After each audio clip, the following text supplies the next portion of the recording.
안녕하세요. 선배들의 내공 따라잡기를 위한 다양한 정보를 제공하는 명품의 비밀 연구소입니다. 명품의 개발과 품질 개선을 위한 핵심 성능을 설계하기 위해서 사용하는 중요한 통계적 기법 중에 하나인 실험계획법이 있습니다.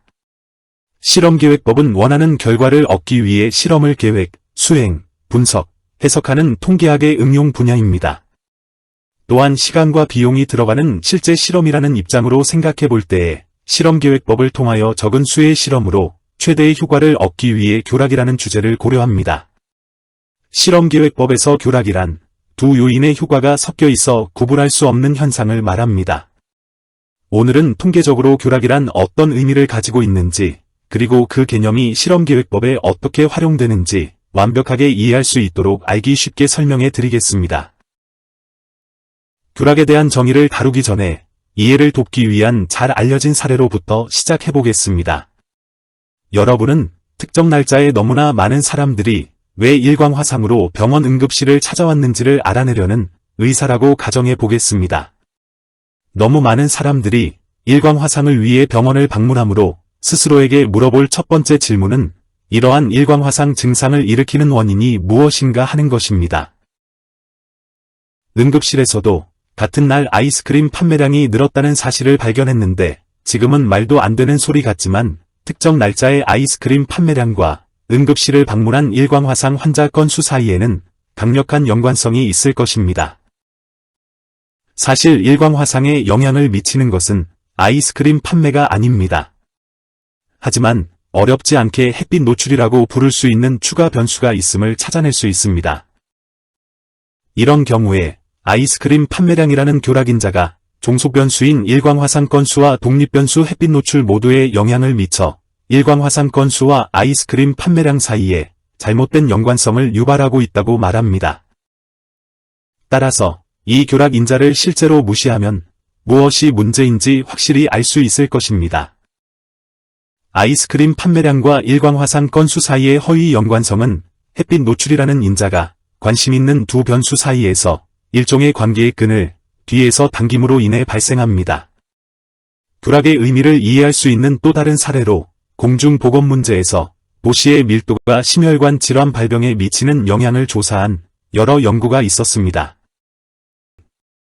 이제 이론적으로는 도시 밀도가 높을수록 사람이 도로에서 호흡하는 매연의 종류가 많아지고 결과적으로 사람들이 경험하는 스트레스가 많아지고 숨쉬는 공기의 신선함이 덜해진다는 것입니다.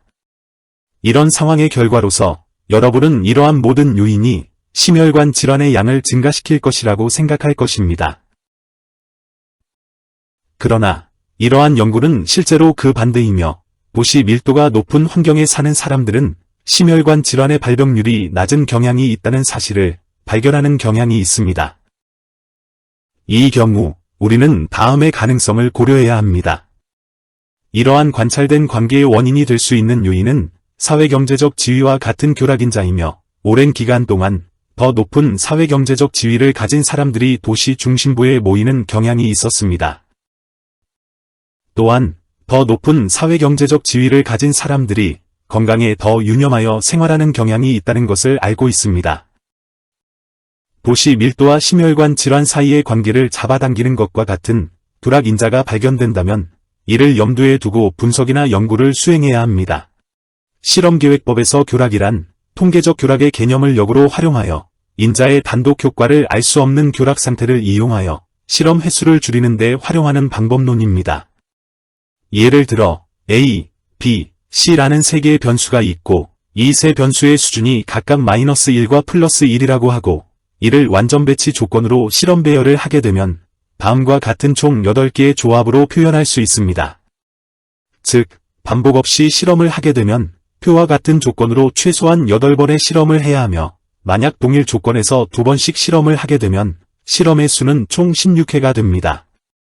실험의 수를 최소로 하면서 알고 싶은 내용을 모두 알고 싶을 때 사용하는 것이 실험계획법인데 실험의 횟수가 많아지면 정보가 많아지므로 많은 사항을 알 수가 있지만 비용과 시간이 너무 많이 들게 된다는 것도 잘 알고 있습니다. 그래서 교락이라는 통계적인 개념을 사용하게 된 것입니다.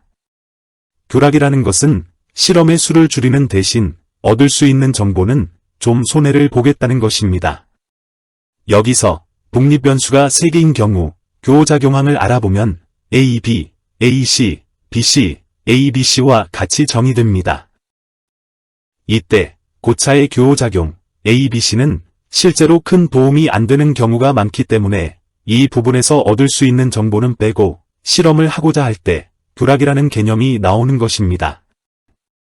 배열표에서 A, BC항이 모두 플러스 1이 되는 항을 채색하여 구분해보면 A항과 BC항, B항과 AC항, C항과 AB항들은 효과가 통계적으로 서로 구분할 수 없는 교락 상태임을 알 수 있습니다. 그리고 A, BC항이 모두 플러스 1이 되는 항으로 정리해보면 다음과 같이 정리됩니다.